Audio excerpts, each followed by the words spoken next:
اس نے کہا، روم کے بادشاہ نے، بندہ ضائع کرنے والا نہیں، وزیر نے کہا بادشاہ سے، اس نے کہا کیا کریں؟ کچھ ایسا کریں کہ یہ معاذ اللہ ہمارے دین میں آ جائے۔ اور قرآن مجید نے واضح کہہ دیا ہے کہ یہودی اور عیسائی تم سے راضی نہیں ہو سکتے حتی تتبع ملتہم، جب تک کہ تم ان کے دین کی پیروی نہ کرو، ان کو کسی طریقے سے معاذ اللہ عیسائی بنایا جائے۔ تو بادشاہ کہنے لگا دو تین چیزیں ہیں جس سے کوئی بندہ بھی خریدا جا سکتا ہے، کر لیتے ہیں بات۔ نبی پاک علیہ السلام کی جو محبت ہے نا، وہ انسان کے لیے زندگی کو آسان کر دیتی ہے۔ حضور سے پیار ہوتا ہے نا تو بندہ نفرت کرنی ویسے ہی چھوڑ دیتا ہے۔ حضور سے پیار کرتا ہے، ہرس ہوس لالچ ویسے ہی نکل جاتا ہے۔ جب حضور سے محبت ہو جاتی ہے، نماز پڑھنا، درگزر کرنا، درود شریف پڑھنا، قرآن پاک پڑھنا، دین کی خدمت کرنا، حتیٰ کہ جان دینا بھی آسان ہو جاتا ہے۔ نبی پاک علیہ الصلاۃ والسلام کی محبت انسان کو کبھی بھی پریشان نہیں ہونے دیتی، الجھنے نہیں دیتی، تازہ دم رکھتا ہے حضور کا پیار۔ شرط یہ ہے کہ محبت صحیح ہو، اصلی ہو، باطن میں ہو۔ یہ آپ کے ذہن کے اندر کبھی بھی کسی بدبو کو نہیں آنے دے گی، طبیعت کو تازہ دم رکھے گی، سکون میں رہیں گی۔ لیکن نبی پاک علیہ السلام کی محبت کے کچھ تقاضے ہیں، ان تقاضوں کو سمجھنا پڑے گا۔ بالخصوص امت اس وقت جس جگہ پہ کھڑی ہے، آپ دیکھیں کہ اتنی بربریت اور اس جیتے جاگتے دیکھتے ماحول میں کہ جس میں ہر چیز کیمرے کی آنکھ دیکھ رہی ہے، اس میں اس قدر زیادہ اسرائیل کی جارحیت، اس کے جواب میں دو تین تازیانے ہیں وہ سمجھنے والے۔ ایک ہے کہ میں کوئی جذباتی بات کروں گا، آپ اس کی تائید کر دیں گے۔ ایک ہے کہ پہلوؤں پر غور کرنے کا وقت ہے کہ اتنے کٹھن ماحول میں بھی اگر مسلم امہ کے لیڈر بیدار نہیں ہو رہے تو آپ کو پس منظر سمجھنا پڑے گا کہ ہم نے نبی پاک کی محبت کے تقاضوں کو نہیں سمجھا۔ حضور سے محبت ہے نا تو پھر نبی پاک کو تو سادہ طرز زندگی پسند ہے، حضور کو تو پسند نہیں ہے۔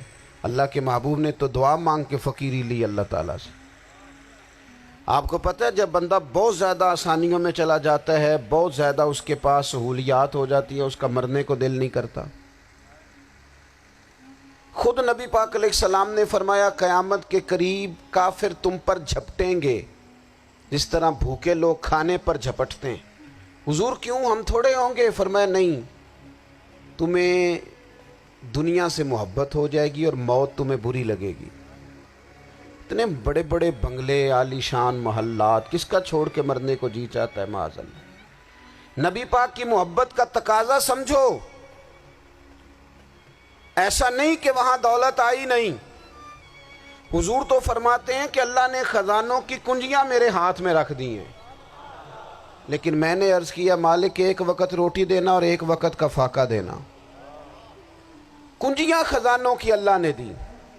جب تک آپ اپنا طرز زندگی، یہ جو بہت دنیا کا پیار ہے نا، بہت زیادہ مرنے کی ہرس، یہ بہت زیادہ جینے کی ہرس، تو اللہ تعالیٰ نے قرآن پاک میں یہودیوں کا طریقہ بیان کیا کہ وہ کبھی مرنے کی تمنا نہیں کریں گے کیونکہ جینے کی ہرس رکھتے ہیں۔ نبی پاک علیہ السلام کے غلاموں، طرز زندگی جب تک سادہ نہیں ہوتا اور جب تک یہ دنیا کے جھمیلوں سے کسی کو دولت دے کر پیچھے کر دیا جاتا ہے، کسی کو عہدہ دے کر چپ کرا دیا جاتا ہے، کسی کو اقتدار دے کر چپ کرا دیا جاتا ہے، رسول اللہ صلی اللہ علیہ وسلم کے سچے غلام ان ایک بات کی سمجھ آ گئی تھی کہ ہمیں ہمارے رب نے کہا ہے قل ان کنتم تحبون اللہ فاتبعونی یحببکم اللہ۔ اے محبوب آپ ان سے فرما دیں اگر رب سے محبت کرنا چاہتے ہیں تو آپ کی پیروی کریں، اللہ خود ان سے محبت فرمائے گا جب رب بھی ان کا ہو جائے گا، جب رب بھی ان کا کی محمد سے وفاتوں نے تو ہم یہ جہاں چیز ہے کیا، یہ لوح و قلم تیرے ہیں، اس کا کیا مطلب ہوا؟ لوح و قلم، قلم لکھتی ہے نا تقدیریں، مقدر فیصلے، تو لوح و قلم تیرے ہیں، اس کا مطلب یہ ہے کہ پھر رب کریم تیرے اوپر فضل کرے گا، اور وہ جن فیصلوں کی امت کو دیانت سے چاہت ہے اللہ اپنے فضل سے وہ فیصلے فرمائے گا۔ جب تک زندگی حضور کی غلامی کی طرف نہیں جاتی وہ اللہ تعالیٰ کی تائید نہیں پاتی۔ حضرت عبداللہ ابن حذافہ رضی اللہ تعالیٰ عنہ کو رومیوں نے قید کر لیا تھا، اور جب رومی آپ کو قید کر رہے تھے، پکڑ رہے تھے، جنگ میں کچھ موڑ ایسا آ گیا کہ بظاہر مسلمانوں کے قدم پیچھے ہٹ رہے تھے، تو 1000 آدمی نے 100 آدمی نے مل کے آپ کے گرد گھیرا ڈالا اور بڑی مشکل سے آپ کو گرفتار کیا۔ جب بادشاہ کے سامنے لے گئے نا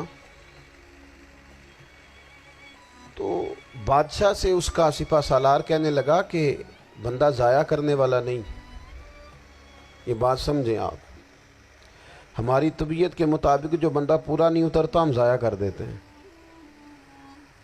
حالانکہ اگر آپ کو مخالف صف میں بندہ کام کا نظر آئے تو آپ غور فرمائیں کہ یہ ہمارے قافلہ محبت میں کیسے شامل ہو سکتا ہے، اس کے لیے جد و جہد کریں تاکہ اس سے کام لیا جا سکے۔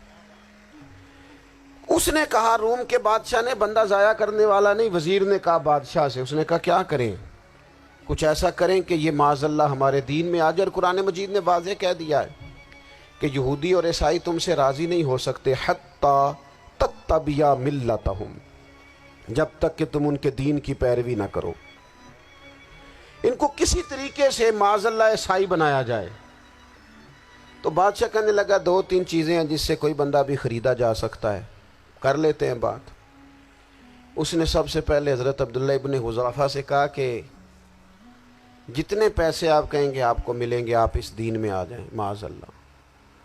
تو حضرت عبداللہ ابن حذافہ نا، کچھ لوگ بڑے سیانے ہوتے ہیں، بردبار ہوتے ہیں، بعض باتوں پر غصہ نہیں کرتے، ہنستے ہیں۔ حضرت عبداللہ ابن حذافہ ہنس پڑے، فرمانے لگے تجھے کس نے بادشاہ بنایا، تو بڑا بیوقوف آدمی ہے۔ اس نے کہا کیا مطلب؟ فرمانے لگے نادان، میں تو تلوار لے کے میدان میں آیا ہوں، مجھے دولت کمانی ہوتی میں تجارت کرتا، میں تجارت نہیں کر رہا، میں تو شہادت کے لیے نکلا ہوا ہوں، اور تو مجھے کہہ رہا ہے پیسے لے لے، کو عقل کی بات کر۔ اس نے دوسری بات کی، اس نے کہا کہ میں بادشاہ ہوں، میرے نیچے جتنے بھی عہدے ہیں، وزیر، مشیر، وزیر خزانہ، جو آپ عہدہ کہیں گے آپ کو دے دیا جائے گا، آپ اس طرف آ جائیں۔ تو حضرت عبداللہ ابن حذافہ کہنے لگے پھر کہتا ہوں تو بڑا نادان ہے۔ فرمانے لگے میں حضور کا صحابی ہوں، اور صحابی ہونے سے بڑا عہدہ دنیا میں ہے ہی کوئی نہیں۔ صحابہ وہ صحابہ جن کی ہر صبح عید ہوتی تھی، خدا کا قرب حاصل تھا، نبی کی دید ہوتی تھی۔ کہا تو مجھے لالچ دے رہا ہے۔ اب انہوں نے ایک نئی چال چلی۔ وزیر کہنے لگا کہ میں ایک اور طرح سے معاذ اللہ کوشش کرتا ہوں پگھلا دینے کی۔ آپ اندر کمرے میں قید تھے تو وہاں ایک خاتون کو بنا سنوار کر بھیج دیا گیا۔ دوستو یاد رکھنا، تگڑا اور مضبوط جوان پتہ کون ہوتا ہے؟ جس کی نظریں پوری طرح اس کے کنٹرول میں ہوں، یہ علامت جوانی ہے۔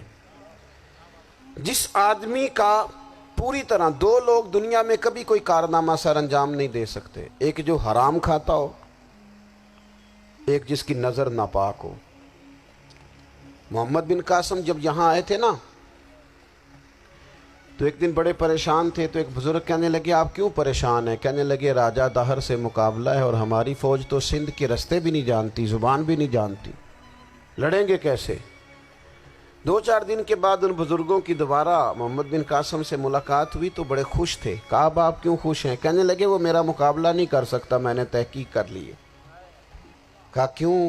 کہنے لگے نظر کا گندہ ہے، اور جو نظر کے گندے ہوتے ہیں وہ میدانوں میں ٹھہرا نہیں کرتے۔ میدان کے لیے نکلنے کے لیے پاک جوانی کی ضرورت ہوتی، تطہیر مزاج ہونا ضروری ہوتا ہے، پاکیزہ افکار اور سچی اور سچی ستھری سوچوں کا ہونا ضروری ہوتا ہے۔ اس لیے فرمایا کہ میرا مقابلہ نہیں کر سکتا۔ حضرت عبداللہ ابن حذافہ کمرے میں تھے، تو وزیر کی بیٹی اندر سجی سنوری پہنچ گئی. جیسے ہی آپ نے اس کفر کی چال کو دیکھا تو تیمم کر کے نفل شروع کیے. وہ ساری رات بیٹھی رہی. رب کا بندہ ساری رات عبادت کرتا رہا. عبادت بڑا سہارا ہے, مصلی بڑا سہارا ہے اللہ کے بندوں. صبح دروازہ کھولا, وزیر نے اپنی بچی سے پوچھنا چاہتا تھا رزلٹ کیا نکلا, تو وہ کہنے لگی پیچھے ہٹ جا, اب تیرا میرا تعلق کوئی نہیں, میں نے نبی پاک کا کلمہ پڑھ لیا. اس نے کہا میں نے بھی زمانہ دیکھا ہے, پر یہ کیا لوگ ہیں, کستوری کے بنے ہوئے, سندل سے دھلے ہوئے, کہ میں ساری رات کمرے میں رہی اور 100 اور 1000 آدمی جس جوان کا مقابلہ نہ کر سکے, اتنا طاقتور جوان کمرے میں رہا اور اسے نظر اٹھا کے نہ دیکھا. او کچا رنگ للاری والا جڑا چڑھدا تے لیندا رہندا ہے, اے عشق تیرے دا رنگ محمد چڑھیا پھر نہیں لیندا. میں کہا ایک دفعہ نظر اٹھا کے نہیں دیکھا, کمال ہو گئی. اتنے بڑے لوگ, اتنی بڑی سعادت مندی, فیروز بختی, معاملہ فہمی حد ہو گئی. اللہ اکبر. دوستو, بادشاہ جب پوری طرح ہار گیا نا, اس نے کہا مار دو. تیل گرم کیا ایک کڑاہی میں, اور جب آپ کو اس میں ڈالنے لگے تو آپ کی آنکھوں میں آنسو آ گئے. بادشاہ کا خیال ہوا شاید نرم ہو گئے ہیں. کہنے لگا روئے کیوں؟ فرمانے لگے سوچتا ہوں جان ہی ایک ہے, کتنا مزہ ہے اس کی راہ میں جان دینے کا, کتنی لذت ہے اس کے نام پر مرنے میں, کتنا لطف ہے. جے تو چڑھیا اتے دار بھی نہیں, تے جے تو وکیا عشق بازار بھی نہیں, تے ایڈا سستا سودا پیار بھی نہیں, تے ایڈا سستا لبدا یار بھی نہیں. کئی جنگل گانے پیندے نی, کئی دوزخ لنگنے پیندے نی, جے وہ اس ملوں بھی مل جاوے, ایدوں سستا ہور بپار بھی نہیں. تے کچھ سمجھ نہ آوے لوکاں نوں وہ کادے نال شہید کرے, ڈٹھی یار دے ہاتھ تلوار بھی نہیں, پر او دا خالی جاندہ وار بھی نہیں. کہنے لگے ایک جان ہے نا, تو دل کرتا ہے ہزاروں ہوتی تو ایک ایک کر کے محبوب کے نام پہ قربان کرتا, جب میرے پاس ہے ہی ایک, کروں کیا؟ حضرت عبداللہ ابن حذافہ رضی اللہ تعالیٰ عنہ جب روئے اور بادشاہ نے یہ بات سنی, تو بادشاہ اٹھ کے کھڑا ہو گیا. سارے وزیروں مشیروں کو کہنے لگا تم نے کہا تھا نا بندہ ضائع کرنے والا نہیں, یہ بھی ضائع کرنے والا نہیں. کہنے لگا میرا ماتھا چومو, تم جیسے لوگوں کو قتل نہیں کرنا چاہیے, آزاد کرنا چاہیے. عزیز, اپنی زندگی سے نا یہ بہت زیادہ ہرس, ہوس, طمع, اور یہ کسی بات کی بھی ہو, ہرس صرف پیسوں کی نہیں ہوتی ہے, شہرت کی بھی ہوتی ہے. یہ بیماری انسان کو اقتدار کی بھی ہوتی ہے, تعریف کی بھی بیماری ہوتی ہے. یہ سارے نقص ہوتے ہیں لوگوں کو, اور معاذ اللہ بعض جبوں کبوں کے اندر بھی ہوتے ہیں, وہاں بھی پنپتے. اپنی زندگی جب تک اس سادگی میں نہیں لاؤ گے جو رسول پاک نے عطا فرمائی ہے, جب لوگ آسانیوں میں پوری طرح الجھ گئے تو پھر وہ دور ہوئے اور کفر چڑھ گیا. دوسری بات, اللہ کے محبوب صلی اللہ تعالی علیہ وسلم کی محبت ہم سے تقاضا کرتی ہے کہ ہم اس مشن کے لیے کام کریں جس مشن کے لیے رسول پاک نے کام فرمایا ہے. ہم سارے کام بڑی مضبوطی سے, سوچ سمجھ کے, تدبر سے, حکمت سے, تقاضوں کو مد نظر رکھتے ہوئے کرتے ہیں سارے کام. دین کے کام میں ہمارا مزاج نہیں ہوتا, او ہو جائے گا جی, آپ بسم اللہ پڑھیں جی, شروع کریں جی. آپ تقاضوں کو سمجھیں, چیزوں کو دبائیں نہیں, چیزوں پر غور کریں. کسی کے ذہن کی سطح پر سوال ابھرتا ہے, اس کا تسلی بخش جواب دیں. اپنی زندگی میں دین کے کام کے لیے اپنے آپ کو وقف کریں, اور دین کے کام کے بہت سارے پہلو ہیں. ہزاروں لوگوں کو قرآن پاک ٹھیک پڑھنا نہیں آتا, ہزارہا لوگ ہیں جو قرآن مجید کے مطالب سے آگاہ نہیں ہیں, دین کی بنیادی ضروریات سے لوگ نابلد ہیں.